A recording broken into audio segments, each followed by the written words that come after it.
Your sleep changed overnight when you turned 60. One day you were sleeping fine, and the next, you were staring at the ceiling at 3 in the morning. This isn't just in your head. There's a biological reason this happens, and understanding it could give you back the rest you desperately need.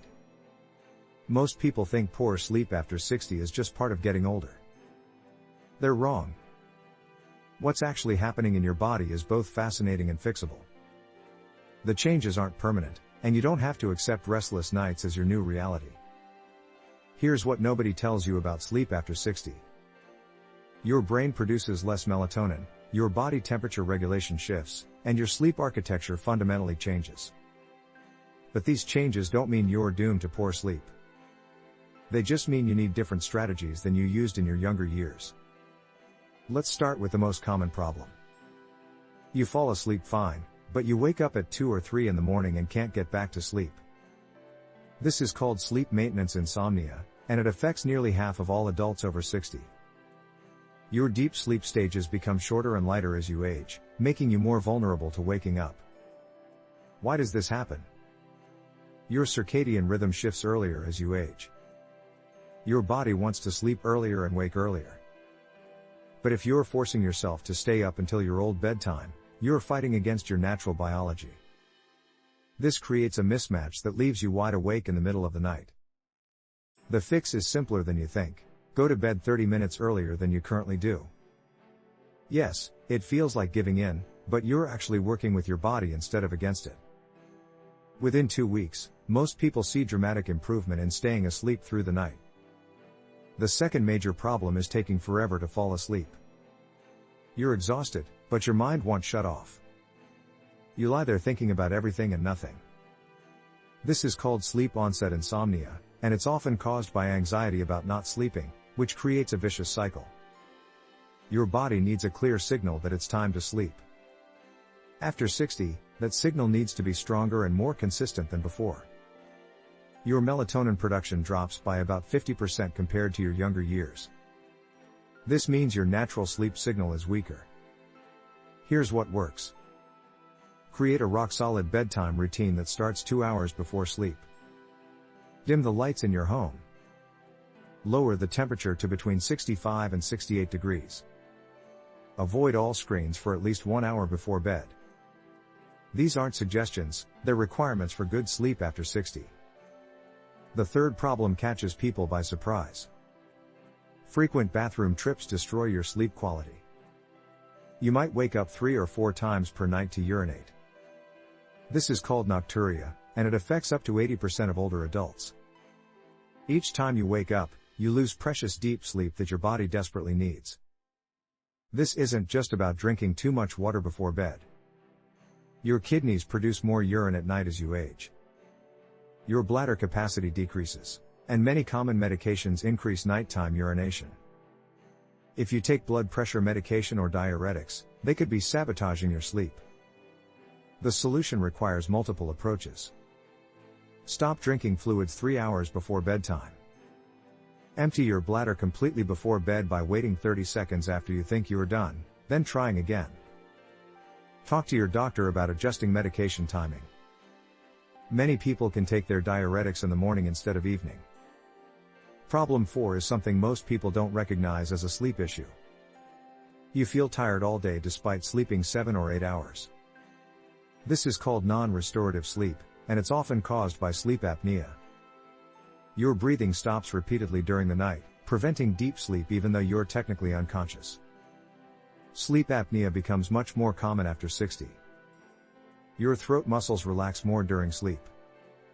Extra weight around your neck can narrow your airway. Even if you've never snored before, you might develop sleep apnea in your 60s or 70s. Watch for these warning signs. Loud snoring that your partner complains about. Gasping or choking sounds during sleep. Waking up with a dry mouth or headache. Feeling exhausted despite adequate time in bed. If you have these symptoms, you need a sleep study.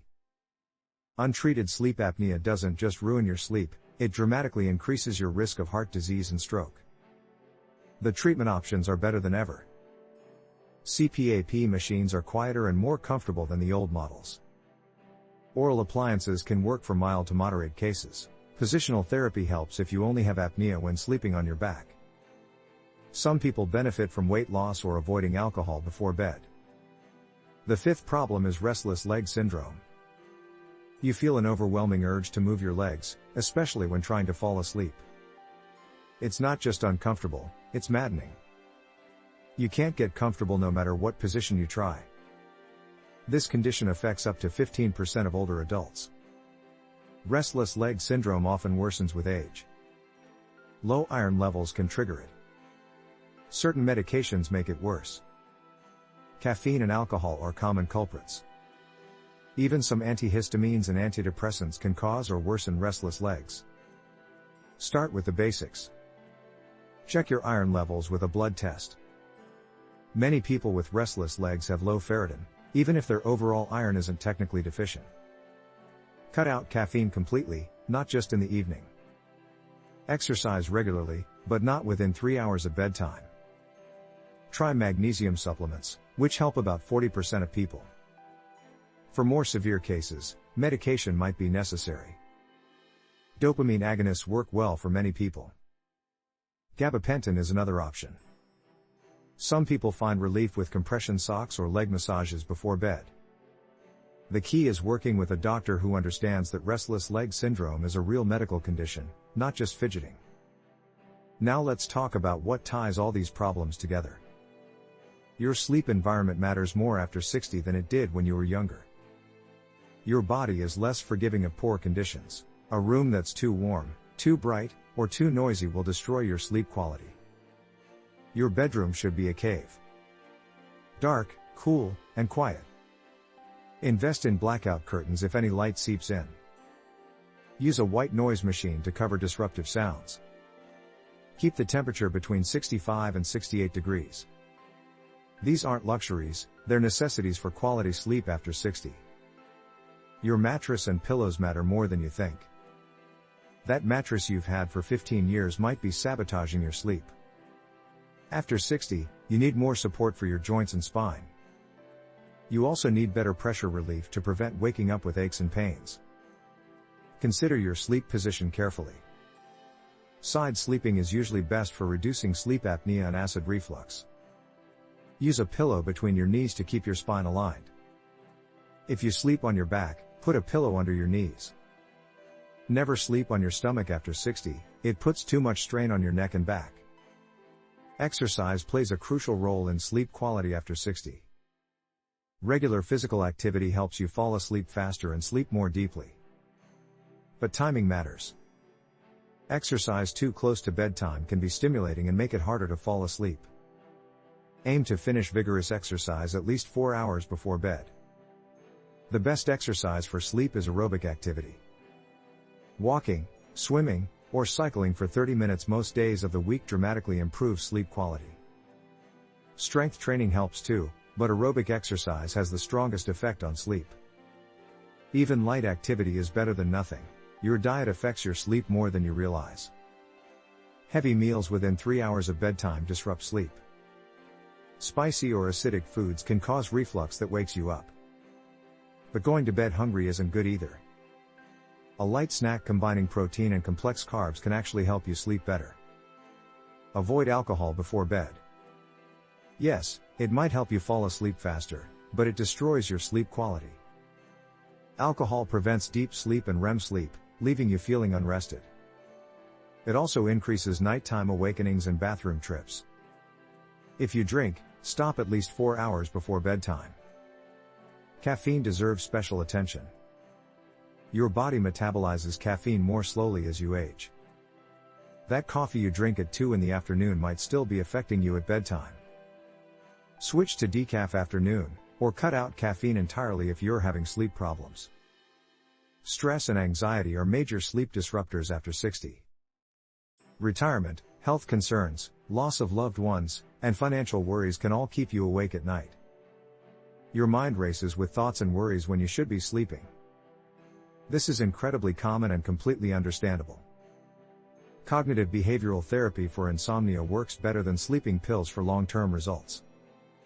It teaches you to change the thoughts and behaviors that prevent good sleep. Many therapists now offer this online, making it more accessible than ever. Most people see significant improvement within 6 to 8 weeks. Meditation and relaxation techniques can quiet your racing mind. Progressive muscle relaxation involves tensing and releasing each muscle group. Deep breathing exercises activate your parasympathetic nervous system. Guided imagery takes your mind away from worries. Find what works for you and practice it every night. Sleeping pills seem like an easy solution, but they come with serious risks after 60. They increase fall risk. They can worsen memory problems. They often lose effectiveness over time. And they can interact dangerously with other medications. Use them only as a last resort and only short term. If you must use sleep aids, try melatonin first. Start with a low dose of 0.5 mg to 1 mg, taken 2 hours before bedtime. More isn't better with melatonin. High doses can actually worsen sleep and cause grogginess the next day. Consistency is the foundation of good sleep after 60. Go to bed at the same time every night. Wake up at the same time every morning. Yes, even on weekends. Your body craves routine more than ever. Irregular sleep schedules confuse your circadian rhythm and make every sleep problem worse. Sunlight exposure during the day strengthens your circadian rhythm. Get outside for at least 30 minutes in the morning. The bright light tells your brain it's daytime, which helps you feel sleepy at night. This is especially important if you spend most of your day indoors. Your expectations about sleep need to shift after 60. You might not sleep 8 solid hours like you did at 30, and that's okay. 7 hours of quality sleep is better than 9 hours of restless sleep. Focus on how you feel during the day, not just how many hours you spent in bed. Daytime napping is controversial. Short naps of 20 to 30 minutes can be refreshing. But long naps or naps late in the day can make nighttime sleep worse. If you nap, do it before 2 in the afternoon and keep it brief. If you're having trouble sleeping at night, try cutting out naps completely for 2 weeks. Track your sleep patterns for at least 2 weeks. Write down when you go to bed, when you fall asleep, how many times you wake up, and when you wake up in the morning. Note what you ate, drank, and did before bed. This information helps identify patterns and problems. Don't suffer in silence. Many older adults accept poor sleep as inevitable, but it's not. Good sleep is possible at any age. If you've tried these strategies for a month and still struggle, talk to your doctor. Sleep problems can signal underlying health issues that need treatment. Sleep apnea, restless leg syndrome, and other sleep disorders are treatable. Depression and anxiety often disrupt sleep and respond well to treatment. Pain from arthritis or other conditions might need better management. Your doctor can help identify and address these underlying causes. Remember that improving sleep after 60 takes time and patience. You didn't develop these problems overnight, and you won't fix them overnight. Give each strategy at least 2 weeks before deciding if it works. Most people need to combine multiple approaches for best results. Your sleep quality directly affects your health, mood, memory, and longevity. Poor sleep increases your risk of falls, depression, cognitive decline, and chronic disease. Good sleep strengthens your immune system, improves your mood, and helps you stay independent longer. Start tonight with one change. Pick the problem that bothers you most and implement the solution. Next week, add another change. Within a month, you'll likely notice significant improvement. Within 3 months, you could be sleeping better than you have in years. You deserve restful, restorative sleep. Age doesn't have to mean sleepless nights. With the right strategies and some patience, you can reclaim the quality sleep your body needs. Sweet dreams are possible after 60, starting tonight.